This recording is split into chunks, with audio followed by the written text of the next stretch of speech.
Witan, Ferrari, Rido, Egi, Kabuaya.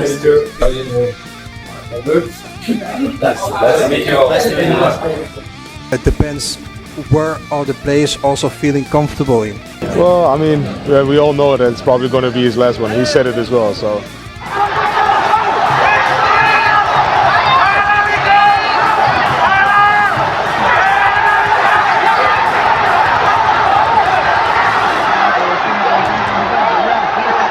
Ricuh pertandingan Deltras lawan Persibo. Ricuh. Berita utama sepak bola hari ini. Sindir naturalisasi Indonesia, TMJ resmi jadi kandidat kuat ketua FAM dan siap buat AFC tandingan. Nama Luc Vickery, Martin Pas, dan Dinzen Bergen diseret jiran ke AFC. Batal undang Itali, PSSI ungkap calon lawan timnas Indonesia di FIFA Matchday Juni 2026. Simak sampai habis agar tidak ketinggalan berita penting seputar timnas dan berita olahraga menarik lainnya.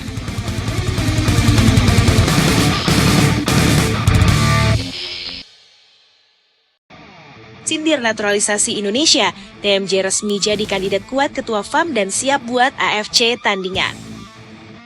Dunia sepak bola Asia Tenggara tiba-tiba diguncang oleh manuver panas dari tokoh paling berpengaruh di Malaysia, Tunku Ismail Idris, sosok di balik kejayaan Johor Darul Takzim yang kini tak hanya bicara soal klub, tetapi juga mengguncang struktur sepak bola Asia secara keseluruhan. Gelombang kekecewaan terhadap keputusan FIFA dan Asian Football Confederation memuncak akibat skandal naturalisasi 7 pemain yang berujung hukuman berat, denda besar, pembatalan hasil pertandingan, hingga kegagalan Malaysia lolos ke Piala Asia 2027. Situasi ini menjadi pukulan telak yang memperparah kondisi sepak bola nasional mereka, terlebih setelah proses banding ke Court of Arbitration for Sport juga ditolak, sehingga mempertegas posisi Malaysia sebagai pihak yang kalah dalam sengketa tersebut. Ketegangan semakin memuncak ketika TMJ secara terbuka mempertanyakan integritas keputusan global dan menyiratkan adanya campur tangan pihak luar.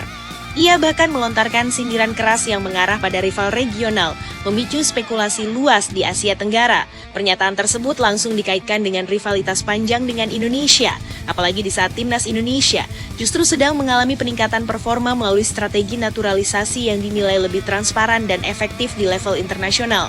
Perbandingan ini membuat situasi semakin sensitif dan menambah tekanan bagi publik Malaysia.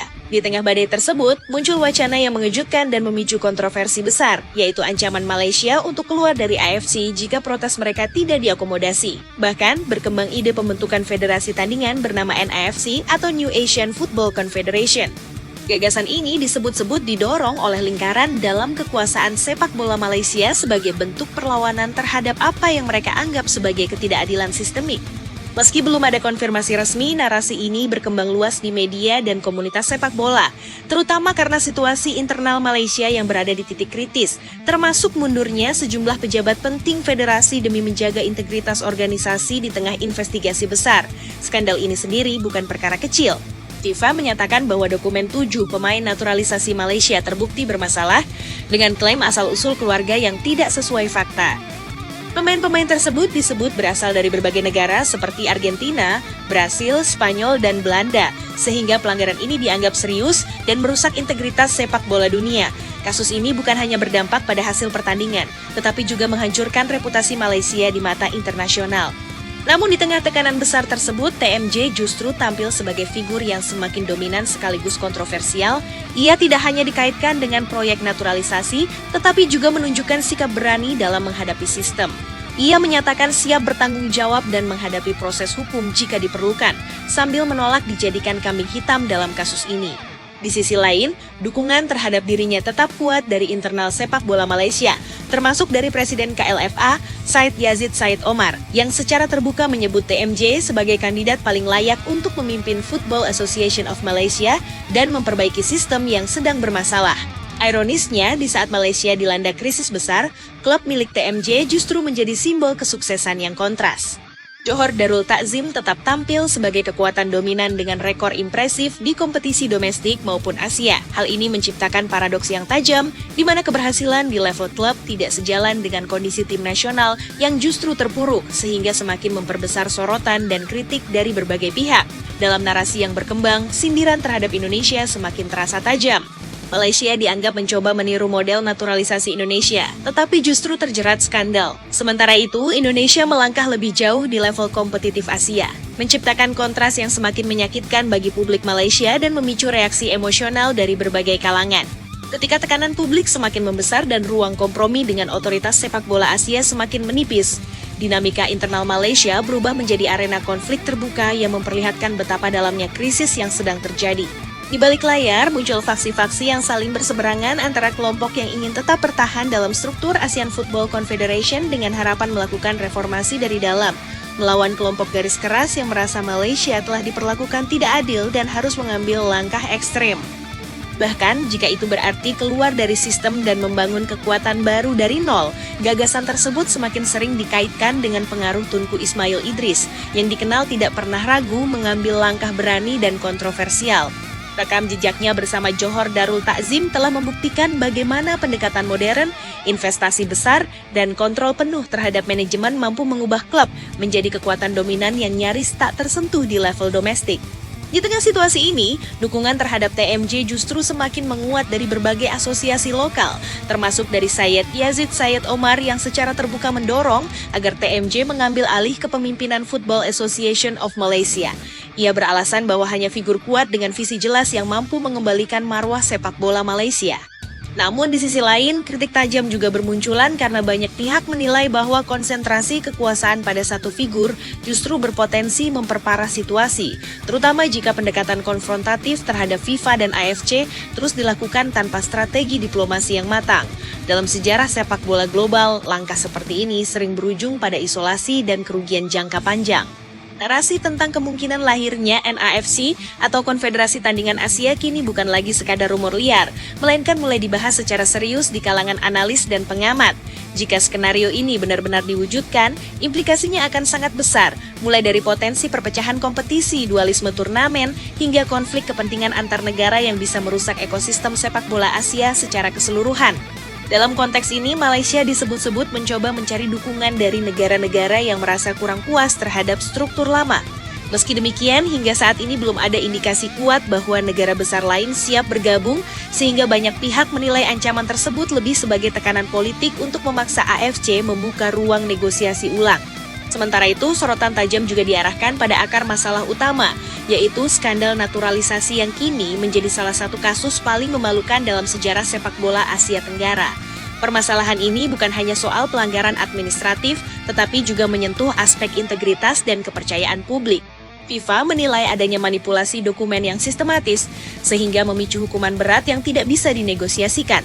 Keputusan tersebut kemudian diperkuat oleh proses hukum di Court of Arbitration for Sport yang menolak banding Malaysia, menjadikan posisi negara tersebut semakin terjepit tanpa ruang pembelaan secara legal.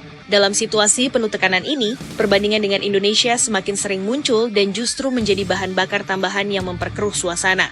Publik melihat bagaimana Indonesia mampu menjalankan program naturalisasi dengan pendekatan yang dianggap lebih transparan dan sesuai regulasi, sementara Malaysia justru terjerumus ke dalam skandal. Kontras ini tidak hanya berdampak pada citra, tetapi juga pada kepercayaan pemain, sponsor, dan investor. Bahkan beberapa analis menyebut bahwa kegagalan ini bisa berdampak jangka panjang terhadap perkembangan sepak bola Malaysia jika tidak segera ditangani dengan reformasi menyeluruh. Lebih jauh lagi, krisis ini juga membuka diskusi tentang model pengelolaan sepak bola di Asia Tenggara. Keberhasilan klub seperti Johor Darul Takzim sering dijadikan contoh bahwa profesionalisme dan investasi dapat membawa hasil nyata. Namun, di level tim nasional justru terlihat ketimpangan yang mencolok. Hal ini memunculkan pertanyaan besar apakah sistem federasi yang ada saat ini masih relevan atau justru menjadi penghambat kemajuan. Dalam konteks ini, posisi TMJ menjadi semakin kompleks karena ia dipandang sebagai solusi sekaligus bagian dari masalah. Di tengah ketidakpastian tersebut, para pemain dan pelatih menjadi pihak yang paling terdampak. Mereka harus menghadapi konsekuensi dari keputusan administratif yang berada di luar kendali, termasuk kemungkinan kehilangan kesempatan tampil di kompetisi internasional jika konflik dengan AFC berujung pada sanksi tambahan. Skenario ini tentu merugikan generasi pemain yang sedang berada di puncak karier mereka. Situasi ini juga menarik perhatian komunitas sepak bola global, karena jarang terjadi sebuah negara secara terbuka mempertimbangkan untuk keluar dari konfederasi regional dan membentuk organisasi tandingan. Jika hal ini benar-benar terjadi, maka akan menjadi preseden berbahaya yang berpotensi memicu efek domino di kawasan lain. Tekanan terhadap Malaysia pun tidak hanya datang dari dalam negeri, tetapi juga dari komunitas internasional yang menginginkan stabilitas dalam struktur sepak bola dunia.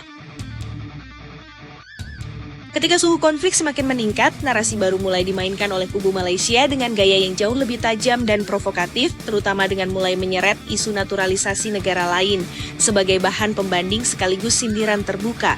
Nama Luc Vickery dan Dean Zandbergen tiba-tiba ikut terseret dalam wacana panas ini. Bukan karena keterlibatan langsung dengan Malaysia, melainkan sebagai simbol standar ganda yang coba mereka angkat ke publik. Kedua pemain tersebut memang sedang santer dikaitkan dengan program naturalisasi timnas Indonesia, bahkan disebut-sebut bisa memperkuat lini serang secara signifikan jika prosesnya berjalan cepat, dengan performa Zandbergen yang produktif di kasta kedua Belanda, serta Vickery yang tampil di Australia menjadi sorotan utama. Dalam narasi yang berkembang, muncul sindiran tajam bahwa negara lain bisa dengan leluasa memproses pemain keturunan tanpa hambatan berarti, sementara Malaysia justru dihukum saat mencoba melakukan hal yang sama. Pernyataan-pernyataan bernada sarkastik mulai bermunculan, menyebut bahwa jika pemain seperti Vickery dan Zandbergen benar-benar bisa membela Indonesia tanpa polemik, maka itu menjadi bukti adanya ketimpangan dalam penerapan regulasi global. Sindiran ini tidak disampaikan secara langsung, tetapi terasa jelas dalam berbagai komentar dan opini publik yang menyebar di media dan komunitas sepak bola kawasan. Namun di balik sindiran tersebut, Malaysia sebenarnya tengah mempelajari kasus yang jauh lebih kompleks dan menjadi perhatian internasional, yaitu proses naturalisasi Maarten Paes. Kasus Paes dianggap sebagai contoh nyata bagaimana rumitnya aturan perpindahan federasi di bawah regulasi FIFA, karena kiper tersebut pernah membela timnas Belanda U21 pada usia 22 tahun. Kondisi ini secara langsung berbenturan dengan aturan FIFA yang menetapkan bahwa pemain yang tampil di level kompetitif setelah usia 21 tahun tidak bisa dengan mudah berpindah asosiasi. Akibatnya, proses naturalisasi Paes tidak berjalan sederhana, melainkan harus melalui jalur hukum hingga ke Court of Arbitration for Sport sebelum akhirnya disetujui dan ia resmi memperkuat Indonesia. Bagi Malaysia, kasus ini menjadi bahan studi sekaligus senjata argumen untuk menunjukkan bahwa proses naturalisasi seharusnya tidak dilihat secara hitam putih. Mereka melihat bahwa jika kasus rumit Paes saja bisa diselesaikan melalui jalur hukum internasional dan akhirnya disahkan, maka seharusnya ruang dialog juga terbuka bagi Malaysia dalam menyelesaikan konflik mereka dengan FIFA. Disinilah muncul narasi besar tentang revolusi skuad Harimau Malaya, di mana Malaysia disebut ingin membangun ulang kekuatan tim nasional dengan pendekatan yang lebih terstruktur, tetapi tetap agresif dalam mencari pemain keturunan di seluruh dunia. Namun realitas yang dihadapi Malaysia jauh lebih keras. Skandal naturalisasi 7 pemain yang terbukti bermasalah justru memperburuk posisi mereka di mata dunia. FIFA menemukan adanya pemalsuan dokumen terkait asal-usul pemain, termasuk klaim garis keturunan yang tidak sesuai fakta, sehingga berujung pada sanksi berat dan pembatalan hasil pertandingan. Bahkan upaya banding yang diajukan tidak membuahkan hasil signifikan, membuat posisi Malaysia semakin terpojok dan kehilangan legitimasi dalam perdebatan soal naturalisasi. Dalam konteks inilah sindiran terhadap Indonesia menjadi semakin terasa tajam. Malaysia seolah ingin mengatakan bahwa mereka tidak sendirian dalam praktik naturalisasi, tetapi perbedaan hasil antara kedua negara justru memperjelas kontras yang menyakitkan. Indonesia mampu memanfaatkan celah regulasi dengan pendekatan yang lebih rapi dan legal, sementara Malaysia justru terjebak dalam pelanggaran yang berujung sanksi. Kini wacana revolusi Harimau Malaya bukan hanya tentang memperkuat skuad, tetapi juga tentang memulihkan kredibilitas yang telah runtuh. Dengan menjadikan kasus seperti Maarten Paes sebagai referensi, Malaysia mencoba membangun narasi bahwa mereka masih memiliki peluang untuk bangkit, meski jalan yang harus ditempuh jauh lebih terjal. Di sisi lain, nama-nama seperti Luc Vickery dan Dean Zandbergen terus menjadi simbol perbandingan yang memperkeruh rivalitas. mempertegas bahwa pertarungan di Asia Tenggara kini tidak hanya terjadi di lapangan, tetapi juga dalam perang strategi, regulasi, dan persepsi global yang semakin panas dan penuh tekanan. Gelombang narasi tersebut kemudian berkembang semakin liar dan agresif, seiring meningkatnya tekanan publik terhadap arah kebijakan sepak bola Malaysia. Dalam berbagai forum diskusi dan media, nama Luke Vickery dan Dinzen Bergen terus dijadikan bahan sindiran yang berulang, seolah menjadi simbol bagaimana negara lain bisa bergerak cepat dan bersih dalam memanfaatkan jalur naturalisasi. Sementara Malaysia justru terjerat dalam kesalahan fatal yang berdampak sistemik. Bahkan muncul opini-opini tajam yang menyebut bahwa jika kedua pemain itu benar-benar berhasil dinaturalisasi tanpa hambatan berarti, maka hal tersebut akan semakin memperjelas kegagalan Malaysia dalam memahami dan menjalankan regulasi internasional secara tepat, bukan semata karena adanya ketidakadilan global seperti yang selama ini didengungkan. Di sisi lain, tekanan internal terhadap reformasi semakin kuat. Banyak pengamat mulai menyoroti bahwa akar masalah Malaysia bukan hanya terletak pada keputusan teknis, tetapi juga pada pendekatan strategis yang terlalu terburu-buru dan kurang hati-hati dalam menelusuri latar belakang pemain. Dalam konteks ini, kasus Maarten Paes terus dijadikan bahan pembelajaran mendalam. Proses panjang yang harus ditempuh, mulai dari kajian dokumen, interpretasi aturan, hingga keputusan akhir melalui Court of Arbitration for Sport, menunjukkan bahwa naturalisasi bukan sekadar proses administratif, melainkan pertarungan hukum yang membutuhkan presisi tinggi dan pemahaman mendalam terhadap statuta FIFA. Malaysia disebut-sebut kini mulai mengadopsi pendekatan yang lebih berhati-hati dengan membentuk tim khusus untuk menelusuri garis keturunan pemain diaspora secara lebih detail, termasuk mempelajari kasus-kasus serupa dari berbagai negara. Mereka mencoba memastikan bahwa setiap langkah ke depan tidak lagi membuka celah pelanggaran yang bisa berujung sanksi. Namun di saat yang sama, tekanan publik menuntut hasil instan, menciptakan dilema besar antara kebutuhan jangka pendek untuk kembali kompetitif dan kebutuhan jangka panjang untuk membangun sistem yang kredibel. Di tengah situasi ini, wacana revolusi skuad Harimau Malaya semakin sering digaungkan sebagai solusi besar. Narasi ini tidak hanya mencakup perekrutan pemain keturunan, tetapi juga reformasi total dalam struktur pembinaan liga domestik hingga manajemen federasi. Nama Tunku Ismail Idris kembali menjadi pusat perhatian karena dianggap sebagai sosok yang mampu memimpin perubahan radikal tersebut, terutama dengan rekam jejaknya dalam membangun Johor Darul Ta'zim menjadi kekuatan dominan yang modern dan profesional. Namun tidak semua pihak sepakat dengan arah tersebut.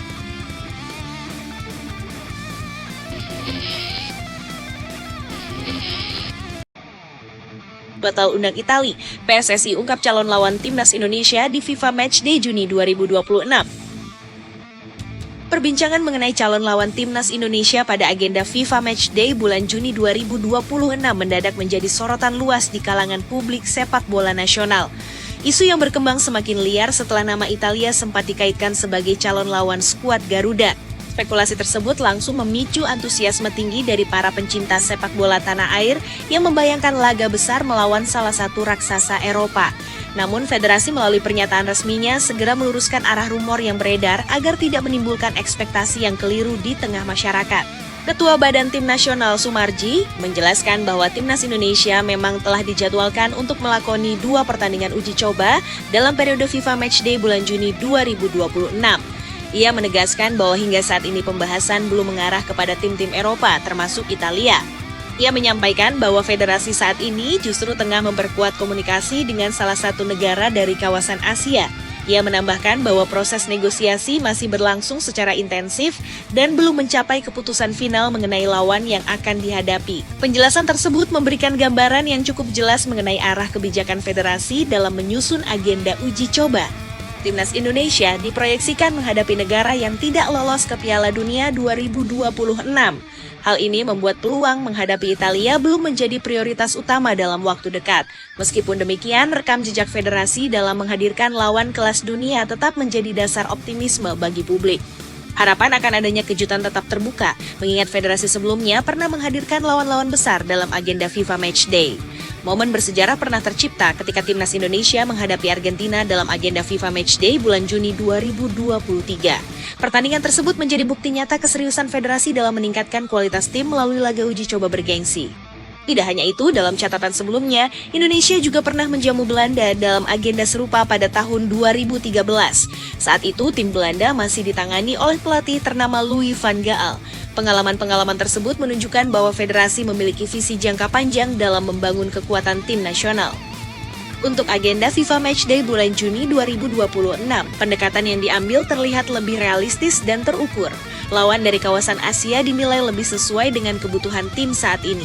Pertimbangan jarak perjalanan menjadi salah satu faktor penting agar kondisi fisik pemain tetap terjaga. Selain itu, menghadapi tim yang sama-sama gagal lolos ke Piala Dunia justru dipandang menarik karena kedua tim memiliki motivasi yang sama untuk bangkit. Pertandingan seperti ini diprediksi akan berlangsung sengit dan kompetitif. Bagi timnas Indonesia, setiap laga uji coba memiliki nilai strategis yang sangat penting. Selain menjadi ajang untuk mengukur perkembangan tim, pertandingan tersebut juga berperan dalam meningkatkan peringkat FIFA. Agenda FIFA Matchday menjadi kesempatan bagi skuad Garuda untuk menunjukkan kemajuan mereka di level internasional. Antusiasme publik tetap tinggi menantikan kepastian lawan yang akan dihadapi. Meskipun harapan untuk menghadapi tim besar masih ada, federasi tampak lebih fokus pada kebutuhan tim secara realistis. Di sisi lain, perhatian tidak hanya tertuju pada agenda pertandingan, tetapi juga pada arah pembinaan sepak bola nasional secara keseluruhan. Pelatih Timnas Indonesia John Hartman menyoroti pentingnya pengembangan usia dini saat berdiskusi dengan Ketua Umum PSSI Erick Thohir. Ia menekankan bahwa masa depan tim nasional sangat ditentukan oleh kualitas pembinaan di level bawah. Ia meminta agar federasi memberikan perhatian lebih besar terhadap kelompok usia muda, terutama dengan menempatkan pelatih terbaik di level tersebut. Dalam pandangannya, tim nasional kelompok umur bukan sekadar tempat untuk mengejar prestasi jangka pendek.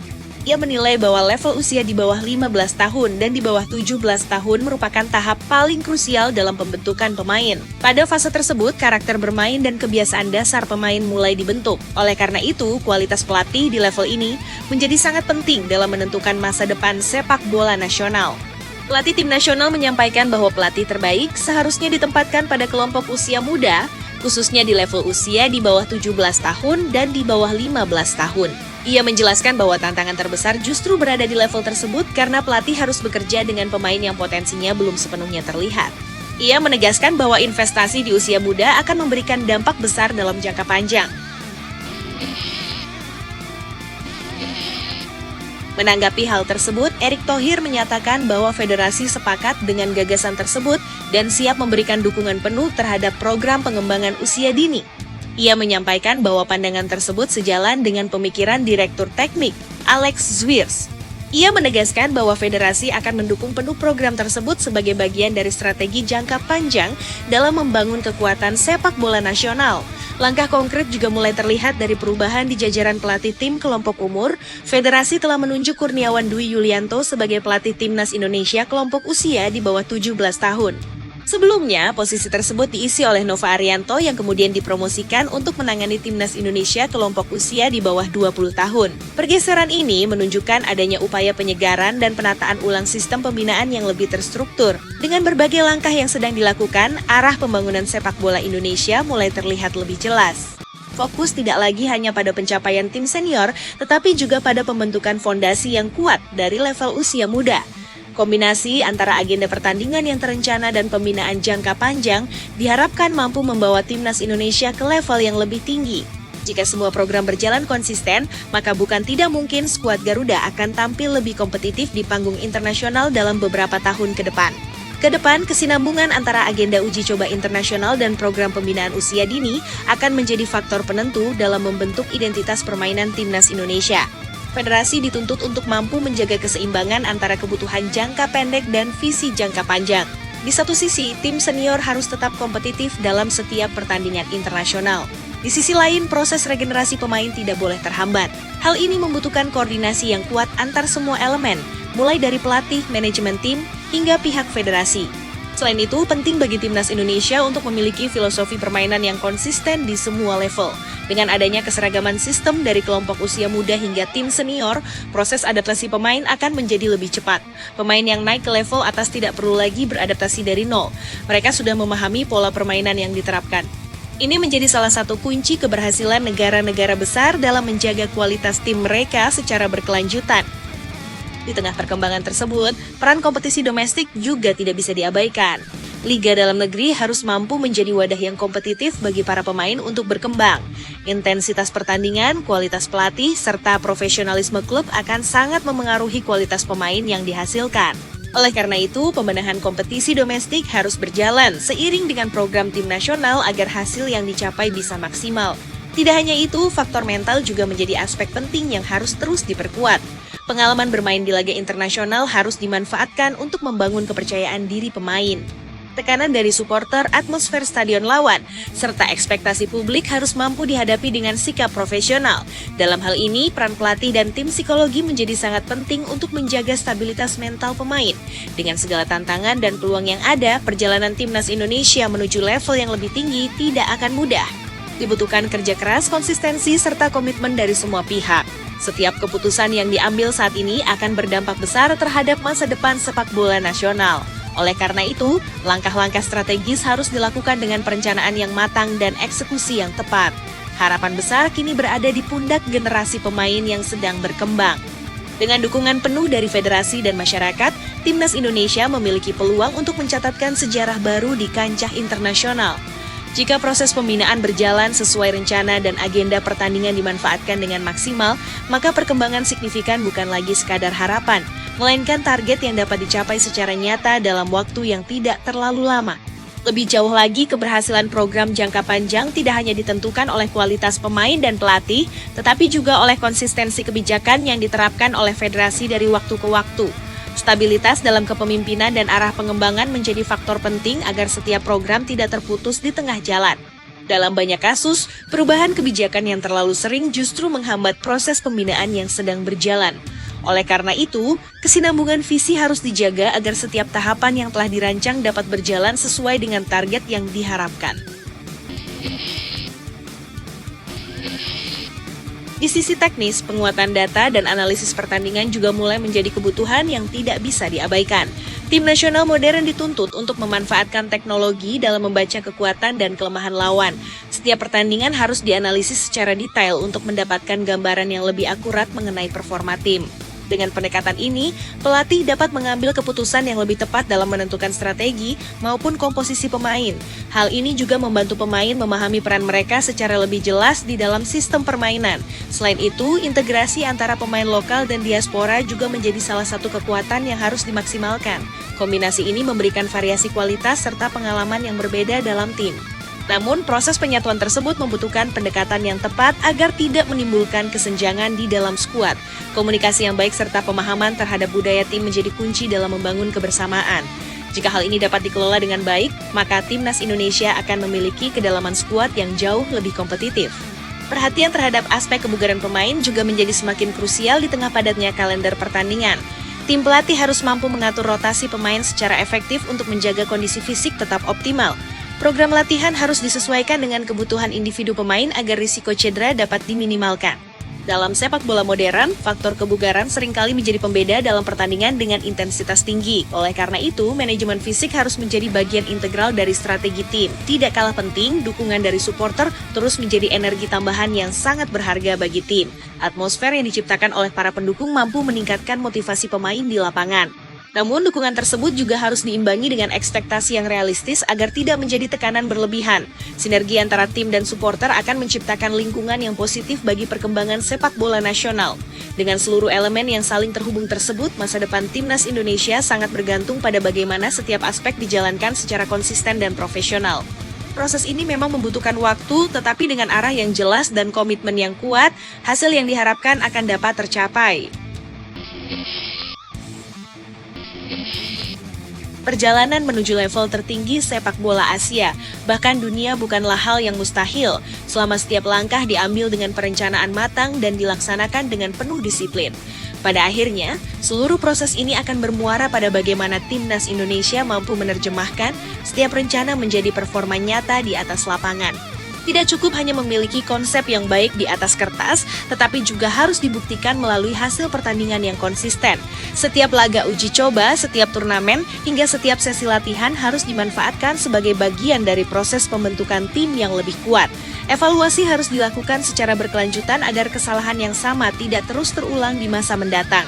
Dalam konteks persaingan internasional yang semakin ketat, timnas Indonesia juga dituntut untuk memiliki identitas permainan yang jelas.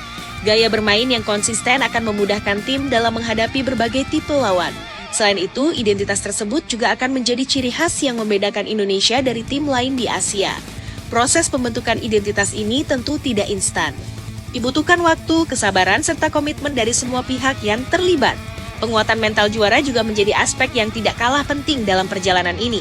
Tim yang besar bukan hanya dinilai dari kualitas teknik, tetapi juga dari kemampuan untuk bangkit dalam situasi sulit. Pemain harus memiliki kepercayaan diri yang tinggi dan tidak mudah terpengaruh oleh tekanan. Dalam hal ini, pengalaman bermain di level internasional akan sangat membantu dalam membentuk karakter tersebut. Semakin sering menghadapi lawan berkualitas, semakin matang pula mental para pemain. Di sisi lain, pengembangan infrastruktur sepak bola juga harus berjalan seiring dengan peningkatan kualitas tim. Fasilitas latihan yang memadai, stadion yang layak, serta dukungan teknologi akan sangat membantu dalam proses pembinaan. Investasi di sektor ini menjadi langkah penting untuk memastikan bahwa pemain memiliki lingkungan yang mendukung perkembangan mereka. Tanpa dukungan infrastruktur yang baik, potensi yang dimiliki pemain tidak akan berkembang secara maksimal. Peran media juga turut memengaruhi perkembangan sepak bola nasional. Pemberitaan yang objektif dan edukatif dapat membantu meningkatkan pemahaman publik terhadap proses yang sedang berjalan. Dengan demikian, masyarakat tidak hanya melihat hasil akhir, tetapi juga memahami perjalanan yang ditempuh oleh tim. Hal ini penting untuk menciptakan dukungan yang lebih konstruktif bagi timnas Indonesia.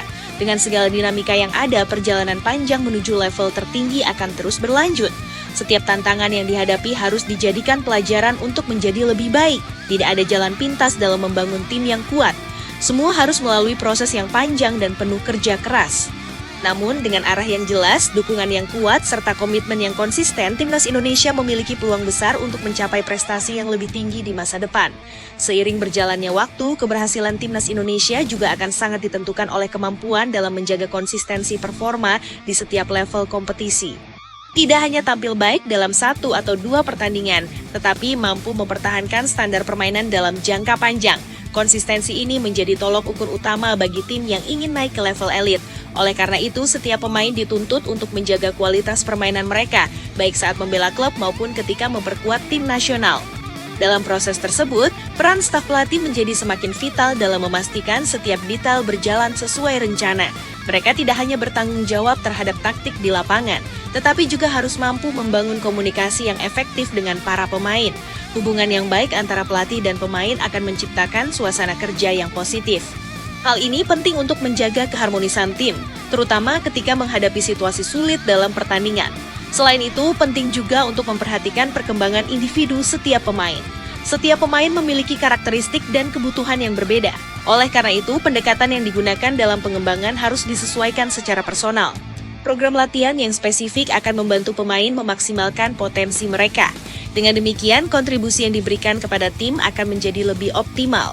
Di sisi lain, pengalaman internasional tetap menjadi faktor pembeda yang sangat signifikan. Semakin sering pemain menghadapi lawan dengan kualitas tinggi, semakin cepat pula perkembangan mereka. Oleh karena itu, agenda pertandingan melawan tim-tim kuat harus terus diupayakan, meskipun dengan pendekatan yang realistis. Pengalaman tersebut tidak hanya meningkatkan kemampuan teknis, tetapi juga memperkuat mental bertanding.